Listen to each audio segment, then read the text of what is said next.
Présent en Europe depuis le 1er février 2012, le président du Front populaire ivoirien Mianka Oureto, après sa rencontre du 6 février 2012 à la prison de La Haye avec le président Laurent Gbagbo, Mianka Oureto a eu plusieurs séances de travail avec les hautes autorités françaises au nom de la diplomatie internationale.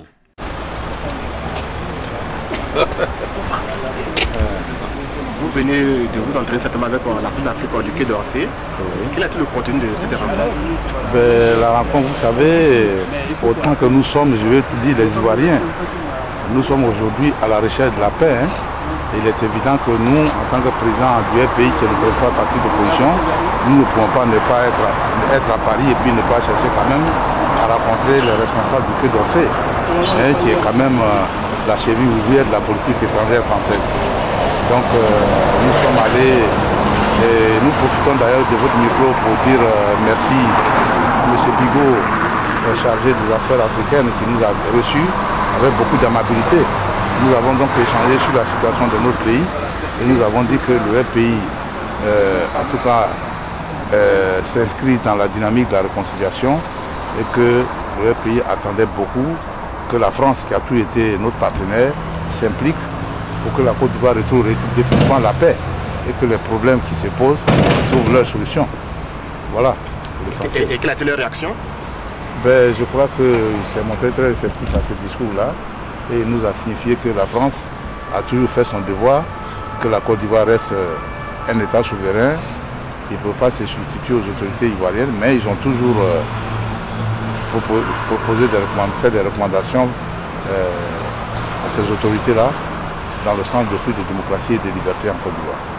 Depuis que vous êtes revenu de La Haye le 6 février dernier, vous ne cessez de rencontrer les autorités françaises. D'abord, vous avez rencontré Maître Altit la fois dernière, ensuite Emmanuel Guy Laverty. Pourquoi toutes ces rencontres-là maintenant? Nous estimons que le moment est venu vraiment de faire de la diplomatie politique. Voilà, la diplomatie politique aussi, aller trouver nos partenaires, nos camarades.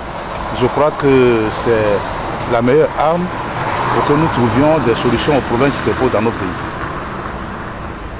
Et le PS, on a vu la réaction de PS lors de la crise ivoirienne. Est-ce que vous ont dit un mot sur leur comportement vis-à-vis du FPI? Nous continuons d'espérer que ce qui est du passé et qu'il faut regarder vers l'avenir. Vous savez, le Parti socialiste a toujours été la grande famille de gauche à laquelle appartient le FPI. À la faveur de l'histoire commune, il y a eu des dérapages, c'est vrai, mais nous, notre rôle justement, c'est de faire en sorte que ces dérapages soient désormais dépassés et que nous revenons tous vers l'avenir et que ces camarades du PS nous apportent leur concours dans la recherche de la paix que nous cherchons pour la Côte d'Ivoire. Beaucoup disent que hier vous avez été un peu dur avec M. Afin Guessa. Est-ce que vous reconnaissez les propos qui sont écrits dans la presse ivoirienne ce matin? Je ne voudrais pas, que je ne puisse pas répondre à cette question pour des problèmes qui relèvent de polémiques que je trouve inappropriées. Parce qu'aujourd'hui, nous regardons tous dans la même direction. Nous sommes là sous ce froid-là parce que nous luttons.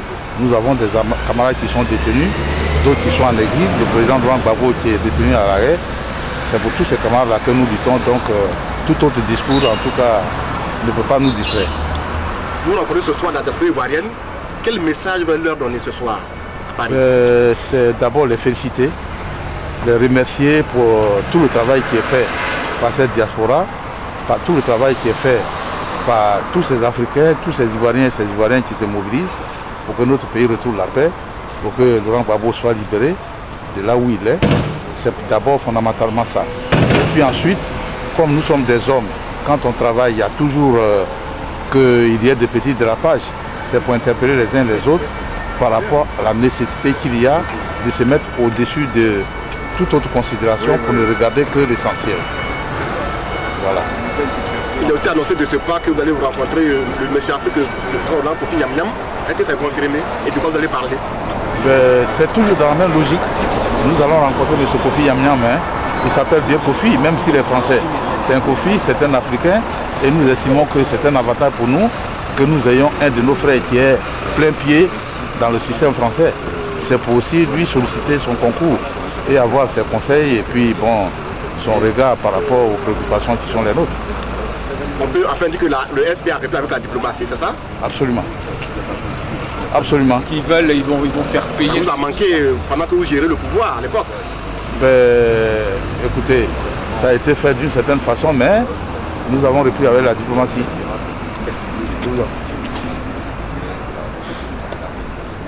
Ça va, Kofi Yam Yam.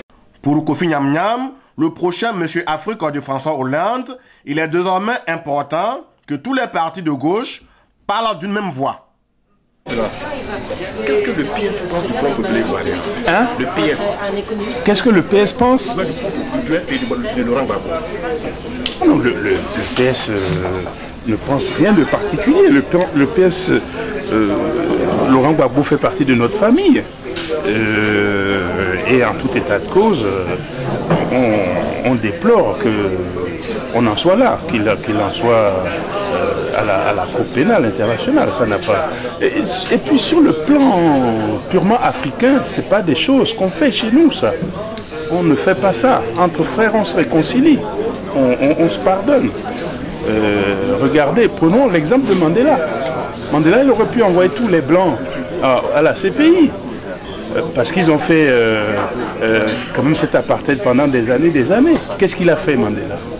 Il a dit on discute et on se pardonne. Et c'est ce qui est arrivé. Et c'est pour ça que l'Afrique du Sud en est là où elle est aujourd'hui.